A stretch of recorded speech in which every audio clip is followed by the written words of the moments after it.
wabarakatuh. Waalaikumsalam warahmatullahi wabarakatuh. Innal hamdalillah nahmaduhu wa nasta'inuhu wa nastaghfiruh wa na'udzu billahi min shururi anfusina wa min sayyiati a'malina. May yahdihillahu fala mudhilla lahu wa may yudlilhu fala hadiyalah.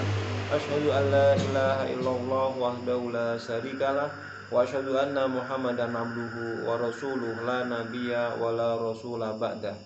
Allahumma sholli ala Muhammad wa ala alihi wa ashabihi wa man tabi'ahum bi ihsanin ila yaumil qiyamah, amma ba'd.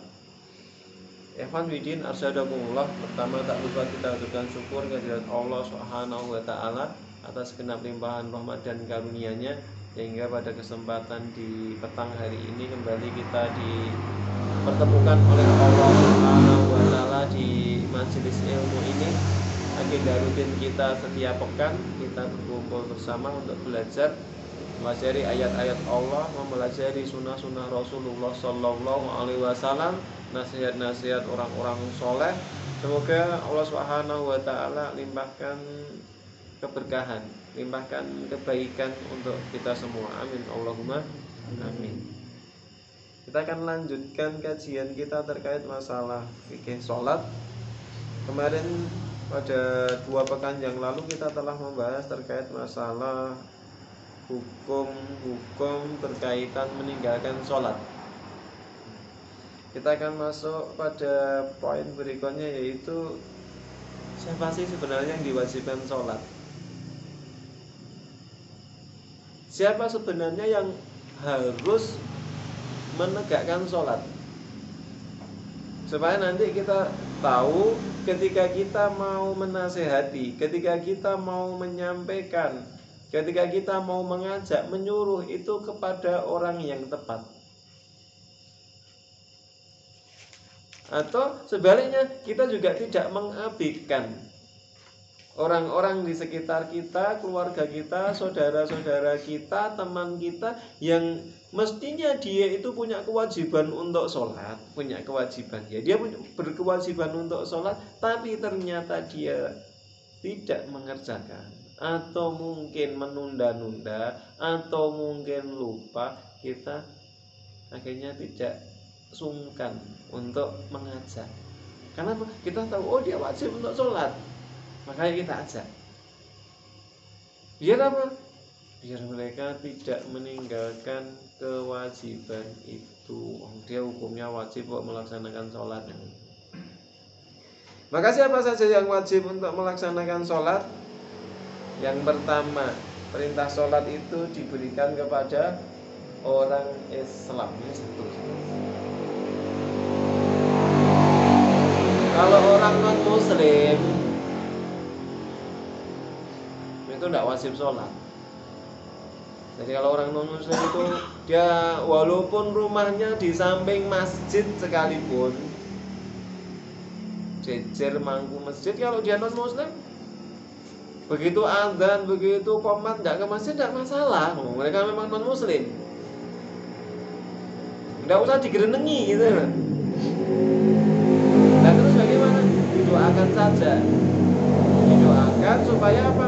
Supaya mereka punya kesadaran mendapatkan hidayah dari Allah Subhanahu wa taala. Ketika mereka sudah mendapatkan hidayah, insya Allah terbuka hatinya mau masuk Islam, akhirnya mau nanti kemudian diajari untuk menegakkan sholat. Bagaimana caranya? Satu, ini dia seorang muslim.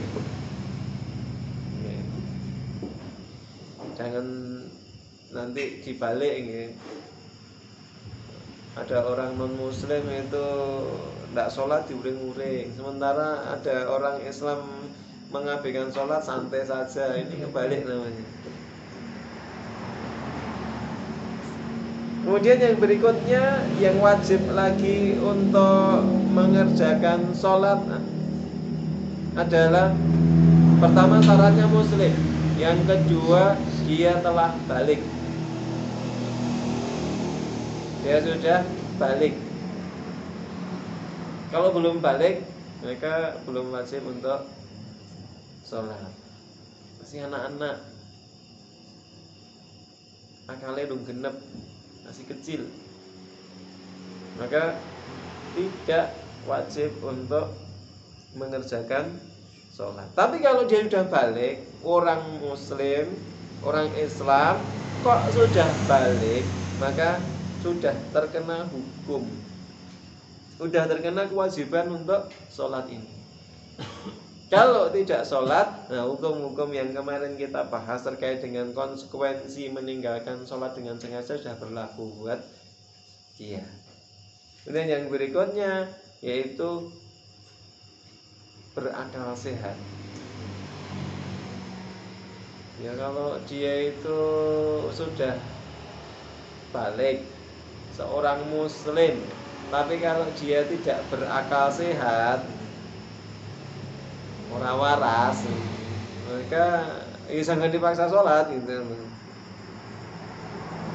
Kenapa? Memang dia sudah tidak berkewajiban untuk sholat selagi memang dia tidak berakal sehat, mengalami gangguan jiwa. Neng bukan ngaku mengalami gangguan jiwa ya. Maka orang-orang yang sama-sama tadi memenuhi 3 kriteria tadi, maka dia wajib sholat. Dia seorang muslim, balik, berakal sehat, dia wajib sholat. Kecuali putri, ada udzur-udzur. Maka gampangnya gitu. Kalau kita melihat ada seorang laki-laki dan dia hitungannya ya sudah balik lah, kita ngerti, oh dia sudah balik. Terus kita tahu juga dia muslim, wong jenenge we jeneng-jeneng Arab ini, Islami banget ini. Lah kok ternyata kemudian dia juga kita tahu dia waras itu. Lah kok dia ini enggak sholat dengan sengaja, waktunya azan zuhur dia masih nongkrong, kemudian sampai asar masih di situ juga, kemudian sampai maghrib itu enggak beranjak tempat, maka patut dipertanyakan keislamannya. Atau ketika kita melihat orang yang demikian itu, kemungkinan kan ada 3. Oh mungkin dia itu sing gede gur awake tok gitu, longgor. Oh sebule sik bayi, masih anak kecil, belum dewasa, belum balik. Belum balik kok wis metu kumise, metu jenggote, ora mungkin. Atau mungkin dia non muslim, murai KTP-ne Islami. Nah, kemungkinan berikutnya, oh subule bocah ra waras, Kurang saon. perang sak ciduk. Jadi melihat orang yang tidak sholat itu ya kemungkinannya hanya 3 itu. Dia kafir, atau dia belum balik, atau kita dirapati kebak. Kalau ternyata bukan 3-tiganya, maka kita berkewajiban untuk mengingatkan. Kita berkewajiban untuk ngajak. Saya sebenarnya senang ketika ada jamaah tabligh yang singgah. Kenapa? Mereka itu memiliki kebiasaan yang sangat-sangat mestinya perlu kita contoh itu, untuk ngajak warga di sekitar masjid yang disinggahi agar mereka itu mau datang sholat jamaah di masjid itu luar biasa. Mereka asing ya, mereka kan hanya sekedar singgah, numpang, paling kadang cuma sehari, kadang 3 hari, maksimal seminggu mungkin untuk daerah-daerah sini. Kadang pun misalnya seminggu itu dibagi bukan hanya 1 lokasi, cuma mungkin daerah Karanggede, mungkin di sini, mungkin di Blandongan, mungkin di Kerep, mungkin nanti dibagi beberapa lokasi. Tapi mereka itu pede, mereka itu santai untuk berkunjung ke masing-masing rumah di daerah situ untuk menyampaikan, Pak, Ibu, Mas, Mbak, kula suwun mengke kami mohon nanti kami mengundang panjenengan nanti untuk sholat jamaah zuhur, nanti untuk sholat jamaah maghrib, nanti habis maghrib kita nanti ada tausiah sekedar, silahkan bergabung. Mereka datangi. Bahkan orang-orang mungkin baru cangkruk di pos kampling, kadang-kadang ya di situ main gaple, itu ya diparani tidak sholat. Mereka berani, santai gitu, tanpa beban. Dan kita malah kita itu kadang-kadang ndongak kene ya sing apik kok. Nggih to. Wong yang ngono kuwi mati kapok kan ngono to. Mungkin kita semacam itu. Nah, ini perlu kita contoh hal semacam ini sesuatu yang baik. Kenapa? Mereka merasa punya kewajiban untuk mengingatkan saudaranya yang sesama muslim yang memiliki kewajiban untuk sholat. Mungkin mereka lupa atau mungkin mereka nggak tahu, akhirnya diingatkan. Karena kita sekarang sudah tahu siapa yang berkewajiban untuk sholat. Ketika kita tahu, kita lihat ada orang yang mestinya dia punya kewajiban untuk sholat kok dia tidak sholat, ya ayo diajak. Nggak usah kemudian khawatir rebutan surga gitu loh. Aku ngejak wae malah rauman anu surga malah didisi. Nggak usah ngoten insyaallah. Oman ya.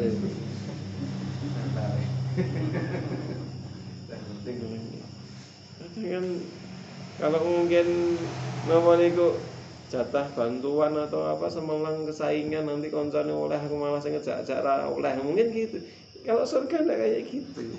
Jangan khawatir gitu disaingi kancane mlebu swarga. Tenang mawon. Makanya diajak. Insyaallah ngaten ya. Ini ada berapa orang mungkin masjidnya nanti kebak nih. Satu orang ini ngejak 10 orang itu kan lumayan. Sisiranya kalau. Jadi ngaten iki. Ya, ini kok ya, yang berkewajiban untuk sholat tadi dia seorang muslim kemudian sudah balik dan berakal sehat. Sudah. Jika melihat seorang laki-laki kok tidak sholat, kemungkinannya pertama mungkin dia kafir, tidak dia muslim. Ya mungkin belum balik. Wis jenggoten nih. Atau wis kumisen nih. Berarti ya kemungkinan terakhir, rapati waras. Ditanyain, "Mas jenengan waras ora?" Maksudnya, lagi wayahe salat kok jenengan ra salat iki, jenengan waras ora? Ngejak gelut iki. Kira-kira ngeten iki. Baik, kita lanjut terkait dengan masalah hukum sholat anak kecil. Nah, terus bagaimana terkait dengan anak-anak? Apakah kemudian karena belum berkewajiban sholat, maka anak itu dibiarkan sok wis balik wae dijak sholat? Kira-kira bagaimana? Jalan. Mboten pas. Urung wajib kok ya wis ben sak karep-karepe. Nanti begitu sudah balik diajak wangsulan. Bapaknya jak gelut. Maka Rasulullah Shallallahu Alaihi Wasallam memberikan satu petunjuk terkait dengan anak-anak dari kalangan umat Islam. Beliau bersabda, "Muru auladakum bis sholati idza balagu sab'an wadribuhum 'alaiha idza balagu 'ashran wa farriqu bainahum fil madaji." Perintahkanlah anak-anak kalian melaksanakan sholat jika mereka telah mencapai usia 7 tahun. Kalau usia mereka sudah 7 tahun, maka sudah diperintah untuk sholat. Artinya ngajar ini kapan nih Pak? Kalau usia 7 tahun itu diperintah untuk sholat, maka ngajarinya berarti sebelum 7 tahun. Ampun malah perintah kon ngejak kon napa niku didhawuhi kan sholat niku ketika masuk usia 7 tahun. Ning ngajari sholat itu 10 tahun terlambat. Tapi mestinya ngajarinya ya usia sebelum 7 tahun, mungkin 3 tahun, 4 tahun sudah mulai diajari sholat. Carane sholat ini itu diajari, bacaan sholat sudah diajarkan. Supaya apa? Supaya ketika umur 7 tahun mereka sudah bisa sholat dengan baik. Kemudian ketika diajak sholat mboten rame.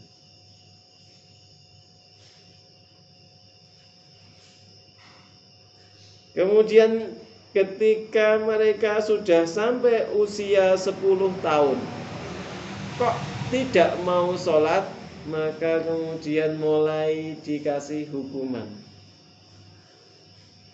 Wes ndang 10 tahun mulai kenal ndablek. Nah, dolan. Ternyata ndak mboten sholat. Nah, boleh dipukul atau malah dianjurkan untuk dihukum. Di sini kalimatnya dipukul.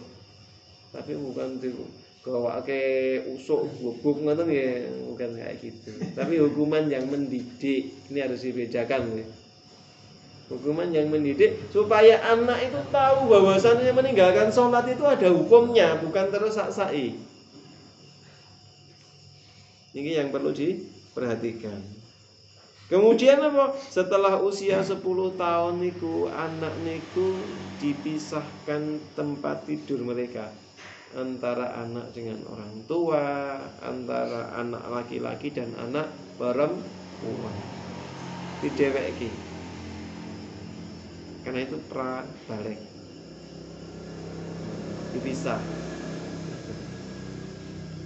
Dari riwayat ini ada nasihat atau ada petunjuk yang sangat gamblang terkait dengan pola pendidikan anak di dalam Islam, bahwa mengajarkan keimanan kepada anak itu sejak usia dini.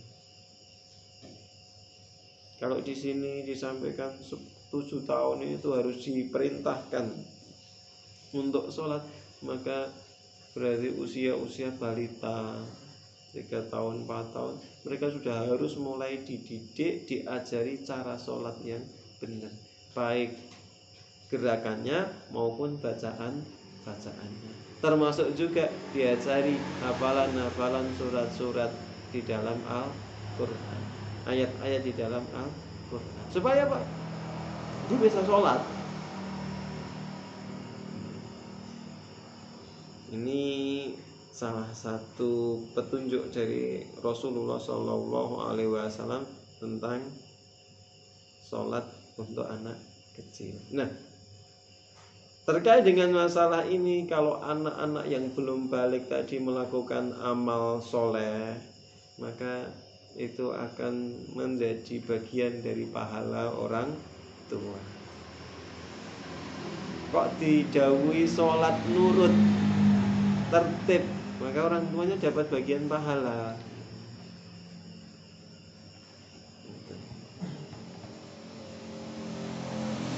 Ini terkait dengan masalah tadi.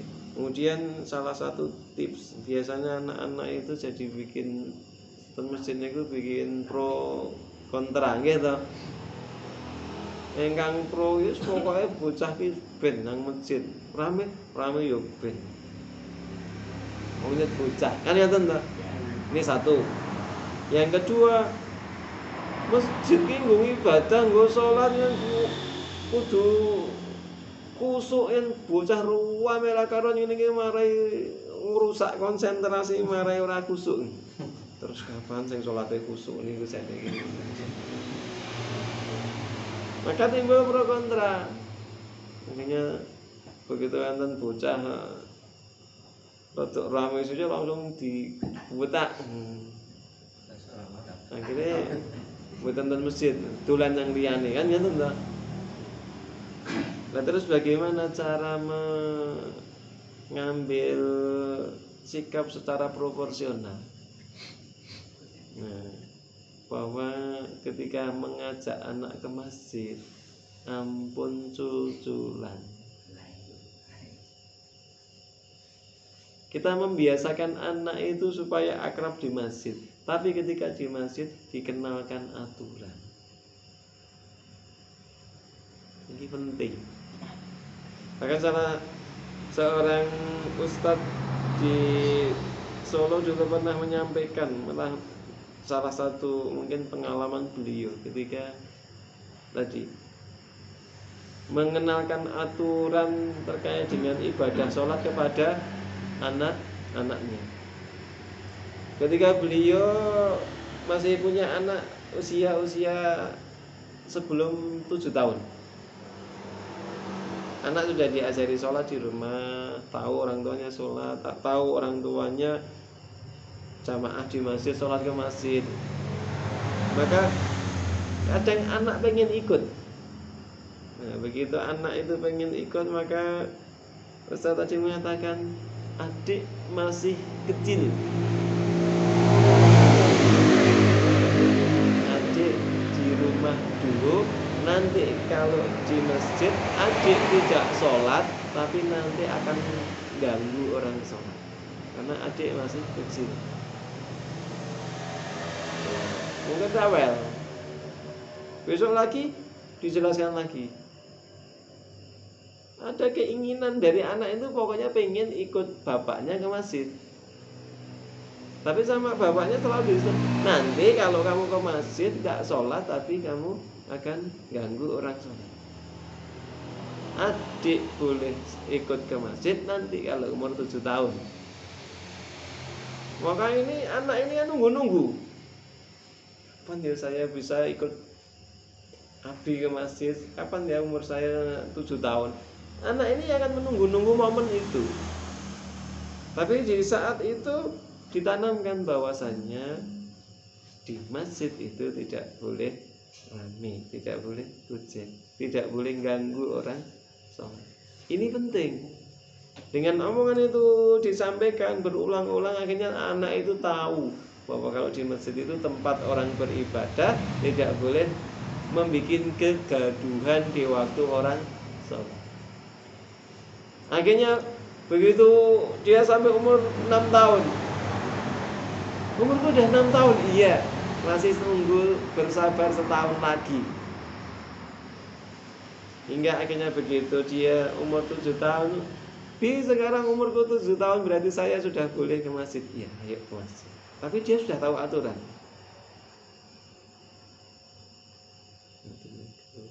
Bukan ditilapke, juga bukan dijarki ikut di masjid. Kadang-kadang kita ini mengambil golek penake gitu.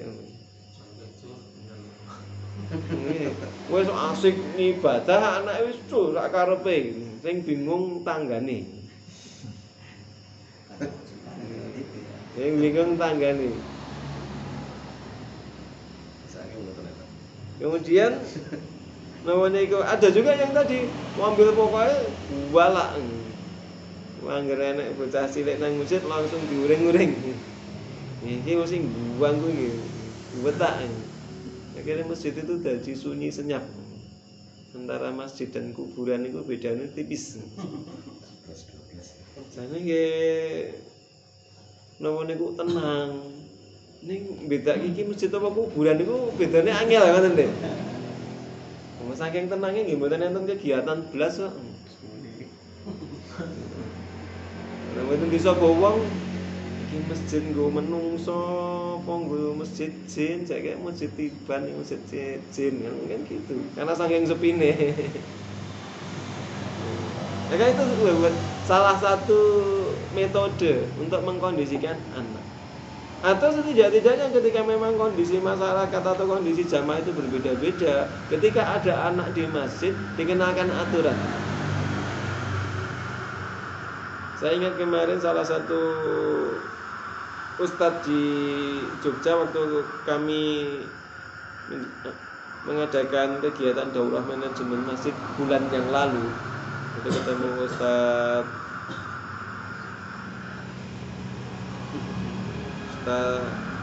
Ja'far. Beliau itu kalau ngimami, maka sebelum dimulai sholat, beliau itu sampaikan, adik-adik yang pengen ngobrol, pengen apa, diselesaikan dulu. Nanti kalau sudah mulai sholat, sudah tidak boleh bermain. Selesaikan dulu, ditunggu. Yang mungkin masih makan, masih apa, yuk selesaikan dulu. Sudah selesai, begitu sudah selesai, sekarang waktunya sholat, tidak boleh ramai. Nanti yang ramai kita hukum. Ini cara mengenalkan aturan. Jadi menjadi imam itu juga butuh memperhatikan jamaah. Ini di situ. Jamaah ini dilihat dulu. Jadi bukan tadi imam itu ujung-ujung majunya ngarep lah ndelok mburi semono Allahu Akbar. Ya Allah, jamaah kepontalan ini. Atau kadang-kadang tidak lihat ini jamaah ini masih sehat-sehat, muda-muda apa jamaah wis sepuh-sepuh atau anak-anak. Kalau nggak diperhatikan, nanti yang penting melaku, nggak tahu kondisi jamaah seperti apa enggak. Oh ini jamaahnya ternyata kok sepuh-sepuh gitu. Berarti bacaannya yang pendek-pendek aja. Jamaah ini anak-anak, jangan lama-lama sholat. Keburu mereka bosan terus kemudian bikin kegaduhan. Akhirnya terus rampung sholat muring-muring. Itu jenenge ra iso ngomong ngeten. Ini seni apa memimpin. Kan imam ini pemimpin. Yang namanya memimpin itu ya harus ngerti kondisi yang dipimpin. Ini terkait dengan sholat dari anak kecil. Jangan pernah mengabaikan untuk mendidik anak-anak kita untuk sholat sejak dini. Yang terbaik adalah bahwasannya mereka bisa sholat itu karena diajari oleh orang tuanya. Gitu. Kenapa? Sholat itu amalan rutin yang akan dikerjakan minimal sehari 5 waktu 17 rakaat dalam sehari semalam minimal. Kalau ditambah sholat sunnahnya ya akeh banget. Itu dalam sehari semalam.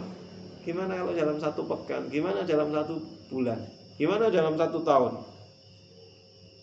Kalau itu yang ngajari orang tuanya, maka setiap anak itu sholat sampai dia nanti dewasa, sampai dia nanti tua, sampai punya anak, ilmu sholat yang didapatkan dari orang tuanya diajarkan lagi kepada cucu atau kepada anaknya. Wis tadi itu untuk nular ke putu. Maka ilmu itu atau istilahnya apa yang disampaikan, apa yang dipraktekkan itu maka memberikan andil bagi orang tua. Setiap anaknya sholat, setiap cucunya sholat, itu otomatis mereka juga kirim pahala untuk orang tua. Jadi masalah sholat. Maka ya kita berusaha. Ini yang masih punya anak-anak kecil yang mungkin masih perlu dibimbing untuk sholat, sebisa mungkin untuk ngajari sholat itu yang ngajari orang tuanya sendiri. Diajari, ini loh bacaan sholat, ini loh bacaan i'tidal, ini loh bacaan tasawuf, diajarkan, dibimbing. Ya mungkin pada maghrib, mungkin pada subuh, mungkin sebelum tidur. Ada beberapa anak misalnya punya anak 3 atau mungkin malah 4 atau berapa, ngumpul dulu aja kita cek bacaan sholatnya hafal atau belum, dicek bareng-bareng. Ayo sekarang praktek sholat, gimana gerakannya udah pas atau belum. Itu kalau diajarkan indah. Jadi peluang-peluang amal soleh niku jane banyak. Cuma kok nggak telaten ngoten lho. Itu kan investasi. Ketika kemudian itu diamalkan oleh anak cucu kita sudah terbaring di taman Kamboja, tidak bisa ngapa-ngapain, tapi kita ternyata masih dapat kiriman-kiriman pahala, dapat paketan-paketan pahala. Jadi anak turun kita karena apa? Mereka menjaga sholatnya, mereka melakukan sholat sebagaimana yang telah kita ajarkan kepada mereka. Ini jadi indah. Jangan kemudian orang tua malah mengandalkan orang lain.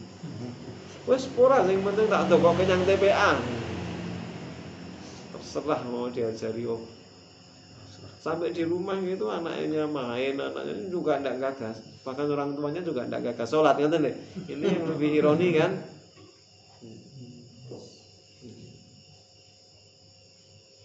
Baik, oke. Sebelum kita lanjut, kira-kira sampai di sini ada yang ditanyakan? Nggih, monggo. Untuk mendidik anak untuk sholat tadi di masjid sini itu anak-anak itu sebagian besar yang datang itu orang tuanya tidak ada. Orang tuanya. Ini gimana untuk cara untuk mengatasi jangan sampai rame. Itu yang sampai sekarang tuh Mas Tando tuh misalnya gitu juga. Dia tadi halus, malah orang itu ketika saya lihat ya rapati kepenak, yang dua naik gitu. Karena malah tadi masalah, nah itu kesulitan. Mungkin ya kan tadi yang saya sampaikan dari apa yang dipraktekkan Ustadz Ja'far yang di Jogja tadi.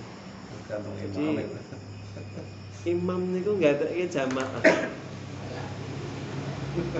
Nah, makanya dados takmir, dados imam, dados napa niku pengurus masjid niku kedah ngangge ilmu, mboten waton sanggup, mboten waton nek nganggo waton ngoten lho.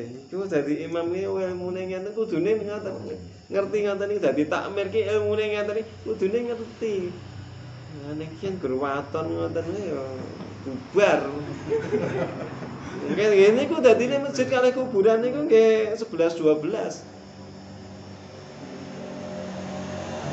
Terus dikondisikan imam niku berhak, bahkan Umar niku ketika meluruskan shaf niku ada petugas yang ditunjuk oleh Umar niku mboten nameng napa niku ngangge lisan.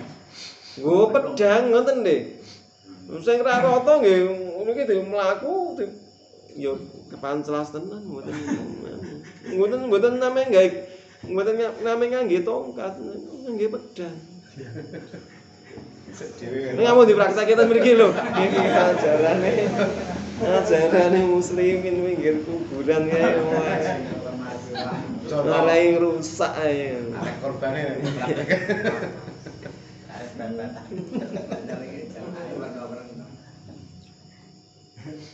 Iya, Mang, kalau sini itu kendalanya gini, Pak. Orang tua itu cuma menitipkan. Orang tua enggak, kebanyakan sini itu enggak hadir. Enggak ke masjid. Enggak ke masjid. Diundang kok. Pasrah bongkoan. Dia cuma pasar tungguan. Nggih dibongkok mawon didekake masjid ngoten lho. Nek gini lho. Kalau misalnya masjid-masjid yang istilahnya jamaah niku jamaah mukim nggih. Niku belajarnya mestinya kados mundi niku Masjid Jogokaryan. Jogokaryan. Kalau Masjid Jogokaryan niku yang terjadi adalah jamaah sekitar niku diundangi. Dan masjid niku undangan, salat jamaah niku undangan ngoten nggih. Bebas juga. Undangan. Ketika mereka merasa diundangi sekali, mungkin ya opo 2 kali 3 kali suwe-suwe niku ya mungkin enten rasa pekewuh. Iki kok sing ngundangi kok telaten banget toh. Tapi enggak masalah diundangi. Bikin undangan. Niku yang dipraktekkan di Jogokaryan. Begitu mereka sudah ngelompok disampaikan ke hajat dan keperluan masjid itu apa. Begitu jalan mereka masyarakat juga menikmati kok. Anak-anak terdidik, terkondisi. Akhirnya mereka itu antar satu tetangga dengan tetangga yang lain itu juga akhirnya saling mengerti kondisinya. Oh, kayak tonggoku kayak butuh tuh, ayo urunan dibantu. Enak ngoten deh, kan apa? Ada waktu bertemu di masjid. Bukan hanya setahun 2 kali ngoten deh. Sehari 5 kali. Hingga tahu kondisi tetangganya, kondisi samping rumahnya. Ini iso ngliwet apa ora ngerti ngoten deh. Ya, ketika tadi anak-anak butuh diculke wis pokoke iki tak terki nang masjid, aku percaya nang masjid. Diopeni, dididik sing apik. Nggih, kula nggih percaya jenengan niku tiyang sepuh niku nggih ngateki anak monggo ditenggo. Ngoten lho. Yang ironi itu saya juga dulu waktu ngajar di PPA di masjid nggih ngoten niku. PPA niku acarane zaman riyen niku badha asar. Bar asar.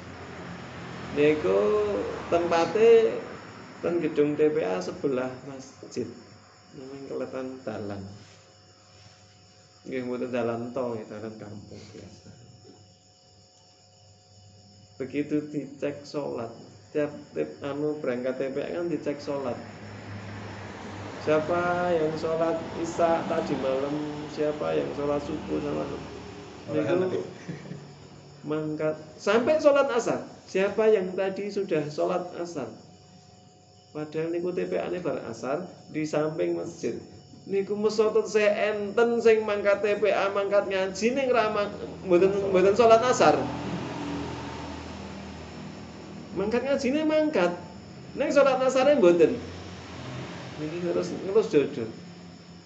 Lho, apa nang omah ra dijak salat. Den sepuh kula mboten salat. Ya Allah. Lah terus ini kan pripun sing ajengan? Maka caranya gini kok diundang orang tua. Alasannya mau rapat wali santri TPA.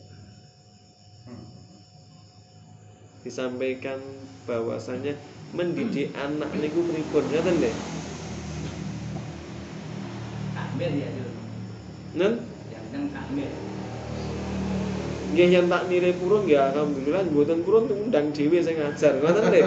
Nah niki ngenteni wong mboten obah niku ya tiwas kesel. Mabot sing ngundang. Terus kinten-kinten ngoten niku carane. Itu sampun saniki ketika ada orang niku kinten-kinten memang siap napa niku mbantu nggih dilibatkan. Ketika memang mboten siap nggih ditinggal mawon ngoten. Sing butuh niku sinten ngoten nggih. Sing butuh beramal saleh niku kita. Bukan Islam, bukan Gusti Allah. Allah niku mboten butuh kita beramal saleh atau tidak niku urusan kita. Maka ya kita berusaha urun diajak, mboten urun ya sesuk diajak meleh. Mboten urun nggih, mboten napa-napa. Entek dirembuk sak sudah. Jadi dilibatkan orang tua. Yang mboten dilibatkan nggih ngeten iki terus. Akhirnya masjid niki bukan masjid perorangan, bukan masjid kelompok, tapi masjid masyarakat. Masyarakat niku rumangsa handarbei masjid. Kan ini yang penting. Menawi masyarakat ini sudah merasa memiliki masjid, maka mereka itu ada greget, ada semangat kagem ngopeni memakmurkan masjid. Oh iya, aku ya rumangsa duwe kewajiban ngopeni. Ra ketang maghrib, ra ketang isya tak inguk. Tak ndelok. Tak begogok nang masjid. Aku ngoten ta. Niki yang perlu disadarkan niku cara mengelola masjid ngoten niku melibatkan masyarakat. Yen saged ngoten niku takmir niku penak. Nah, mungkin kegiatannya jalan.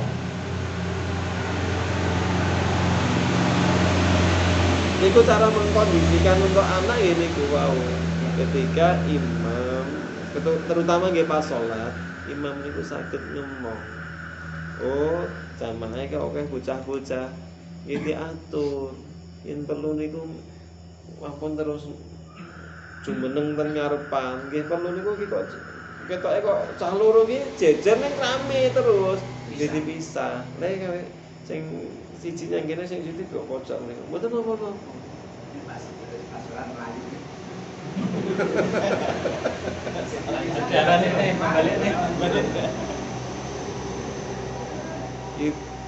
Kalau kita memang sudah mengkondisikan setiap waktu lama-lama insya Allah. Tapi yang nopo niku terus dicoba sekali gagal terus mutung ya niku sains mental pendidik. Alhamdulillah sama loh Pak. Nggih ngoten niku. Terus niku nggih insyaallah untuk mengkondisikan anak. Ter ampun kesupen ditungake. Nggih. Itu. Dunia jenenge tambah-tambah. Kadang niku lho carane donga niku ben napa niku ben makbul nggih. Ngadahi penyumunan dumateng Allah itu kersane gampil diijabahi niku mandongake liyane. Pengen esah salat sing ajeg. Iku ndongake tanggane riyen ndongake dulure, ya Allah mungkin si fulanah nika jenengan paringi pitedah hidayah saged salat jamaah kanthi istiqomah. Maka kemudian ada malaikat yang akan menjawab, yang ikut berdoa memohon kepada Allah, ya Allah berikan kepada hambamu ini sebagaimana yang diminta untuk saudaranya. Kita mendoakan saudara kita, tetangga kita, maka kita juga didoakan oleh malaikat. Cara diukur niku dongane niku makbul pun hitungane awake dhewe napa dongane malaikat. Kira-kira makbul dongane malaikat, makane carane ngoten niku. Kita mendoakan orang lain dengan kebaikan, semoga nanti kita juga mendapatkan kebaikan. Kenapa? Malaikat mendoakan kebaikan untuk kita. Malaikat meminta kepada Allah agar kita diberi sebagaimana apa yang kita minta untuk saudara. Ampun egois ndonga niku, ndonga dhewe rong kabul-kabul kok masa ndongake wong liya. Maka termasuk ketika berdoa untuk orang lain, walaupun niku njengkeli, mang ndongake sing apik. Malah elek. Lah mungkin dijawab kali malaikat, muga-muga kowe etuk padha. Lah malah cilaka to.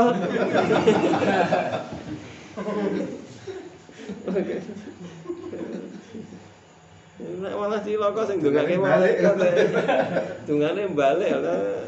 Dungamu elek kan ngoten. Maka kita hati-hati dalam berdoa itu. Karena setiap kita berdoa untuk orang lain, baik itu doa yang baik ataupun doa yang buruk, maka malaikat juga berdoa kepada Allah untuk kita dengan doa yang sama yang kita panjatkan kepada Allah. Berarti aku ndongake kowe gen kek nikah ya tau. Ndongake sing sampe sisa. Lah ya gen nikah, aku nikah mana lho. Baik. Ngeten, mungkin ada lagi yang lain? Nggih. Mengulangi penjelasan minggu kemarin itu masalah memejamkan mata itu ya sekarang berdiri tegak terus melihat tempat sujud. Nggih. Itu waktu berdiri ya. Nggih. Sekarang waktu rukuk. Nggih. Itu posisi mata melihatnya itu di mana? Nggih. Tempat sujud. Menawi posisi berdiri Ya. niku arah mata, arah pandangan niku melihat ke tempat Sujud. sujud. Tapi ketika kemudian kita rukuk ataupun sujud, maka arah pandangan ke arah kaki. Kaki. Nggih, kaki. Itu misalnya ngeten. Coba ya. Ngeten nggih. Niki kalau anu kan ngeten. pandangan ke sini. Tapi kalau misalnya rukuk, ini bukan ke sini, tapi ke sini. Jadi posisi niki lurus. Punggung niki lurus. Tangan.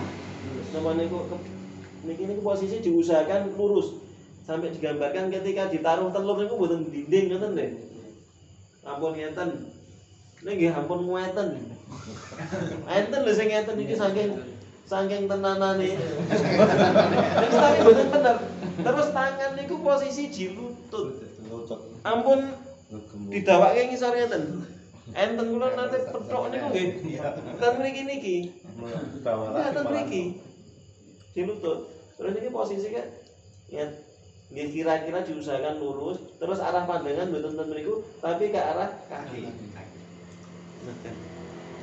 Kira-kira ngoten niku insyaallah. Sujud ning teng kaki.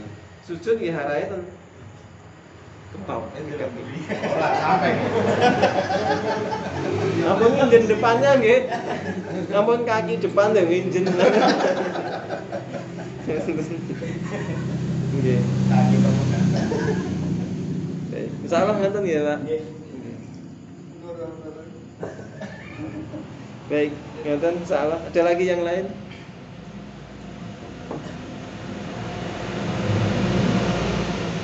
Nyawi mboten niki ditambah napa sampun riyen? Nen? Nggih. Setelah kita itu mengikuti pengajian ini, kadang-kadang juga kita itu belum bisa menerapkan.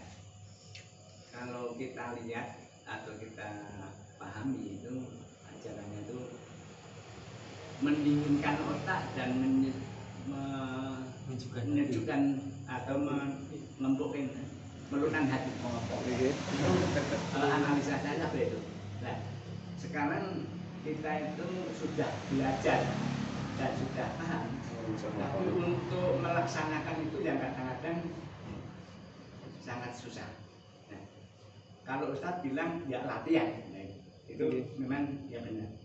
Nah, sekarang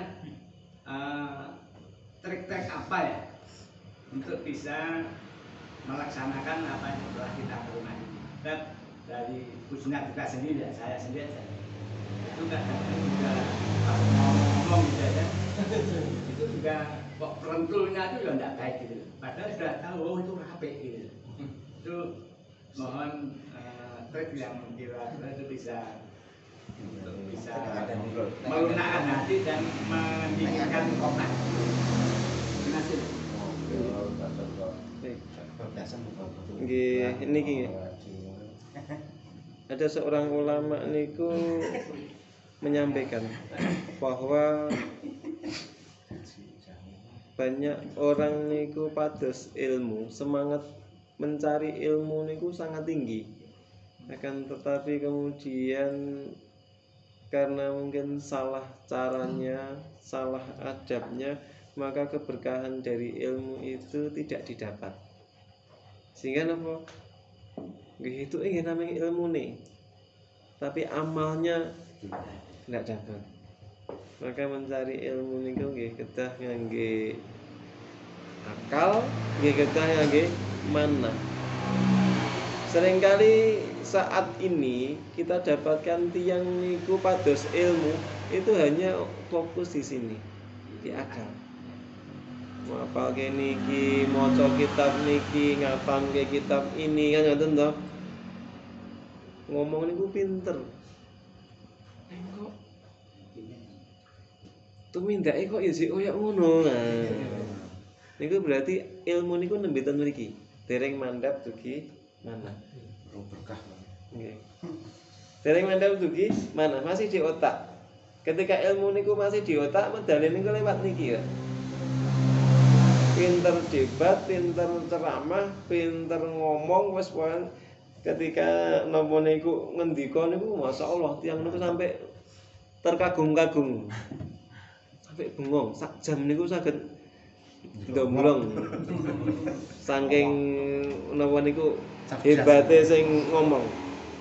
Tapi ketika itu tidak diimbangi dengan bertambah baiknya akhlaknya, perilakunya, sikap-sikapnya, berarti ilmunya niku tidak bermanfaat. Ilmunya sia-sia. Karena tanda orang berilmu yang diridhai oleh Allah itu, ilmu itu akan memberikan dampak semakin baiknya iman dan kepribadian seseorang.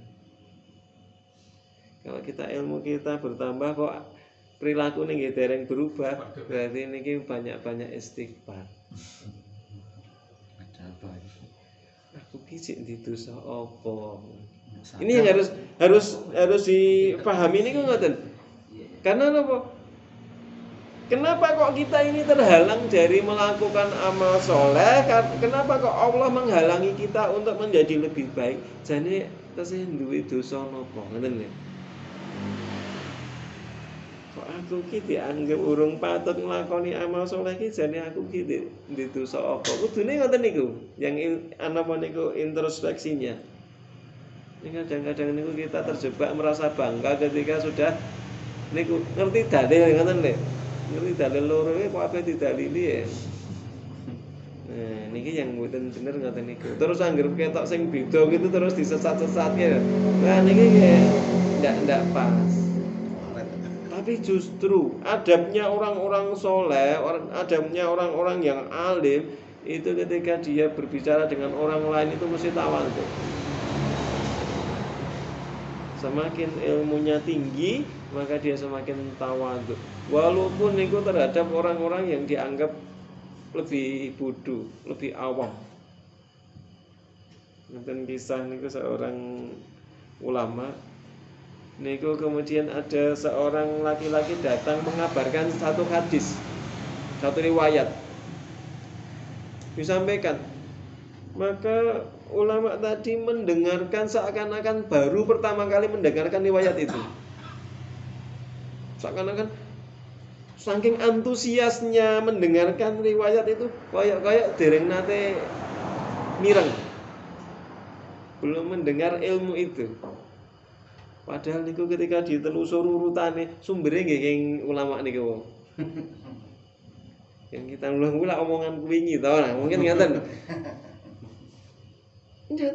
Dengarkan seakan-akan dia belum pernah mendengar riwayat itu. Niku adabe ulama niku ngoten niku. Ning ketoke sing ngoten niku angel. Yang petok ngoten niku mang guru. Niku berarti tiyang niku memang alim saestu. Mboten namung sekedar ensiklopedi, mboten namung sekedar flash disk. Kan gambarke niku iki ahli ilmu tenan napa sekedar flash disk niku bedane ngoten. Yen sekedar flash disk niku diisi niku flash disk cilik niku isine ceramah niku ribuan file. Kitab niku yen dianu susun dadi sak perpustakaan, padahal namung flash disk cilik begitu diputer ya muni ngoten lho. Niku jenenge flash disk kosong kalih flash disk sing isi niku nggih padha mawon mboten wonten bedane ngoten. Dohire nggih ngoten niku. Yen mboten di colokke mboten dianu nggih mboten saged ngopo-ngopo. Maka bedanya orang yang ilmunya barokah, ilmunya manfaat kalih mboten kan ngoten niku. Kita menuntut ilmu niku mboten namung ngisi mriki, tapi ngisi mana. Kalau ilmu itu masuknya ke hati, maka insya Allah keluarnya ilmu itu dari anggota badan kita. Berupa apa? Amal perbuatan. Oh, omongane dadi langkung bener turut. Tangan ini ku yang biasanya niku plak-plak ya dadi alus kalem,